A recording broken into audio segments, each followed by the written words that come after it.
Mirë, po shkoj të pyetja juaj që thatë, agjërimi a është besim apo trend? Janë të dyjat.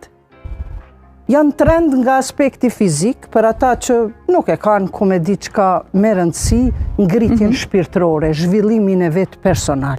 Është trend.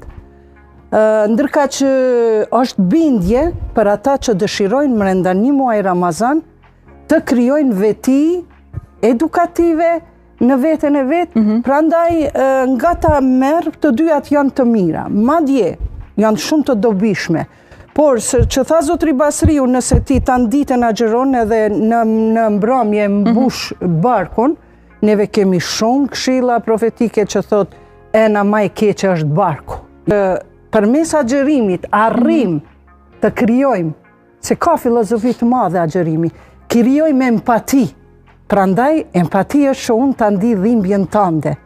Empatin e ka pas mas shumë të zhvilluar profeti Muhammed. Paqja e Zotit qoftë mbi të dhe familjen e tij.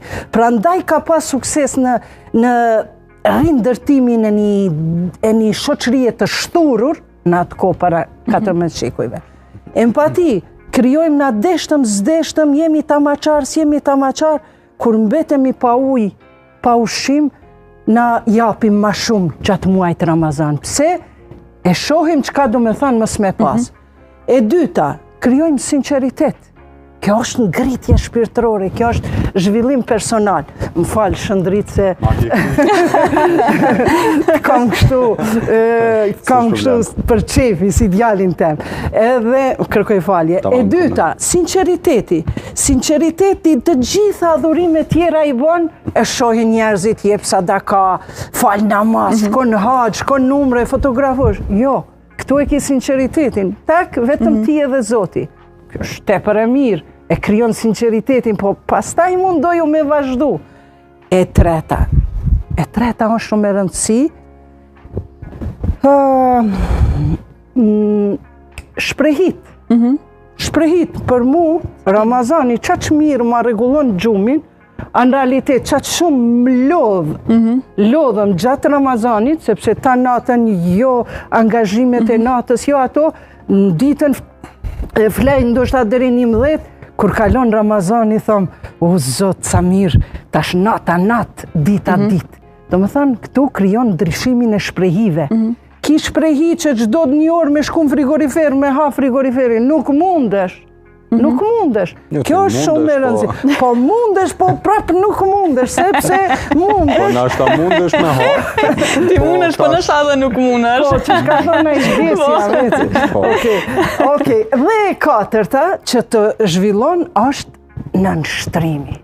E sheti para sofrës, para iftarit, është këshill profetike, thot, para iftarit, çdo kush që lutet para sofrës, Zoti nuk ja refuzon lutjen.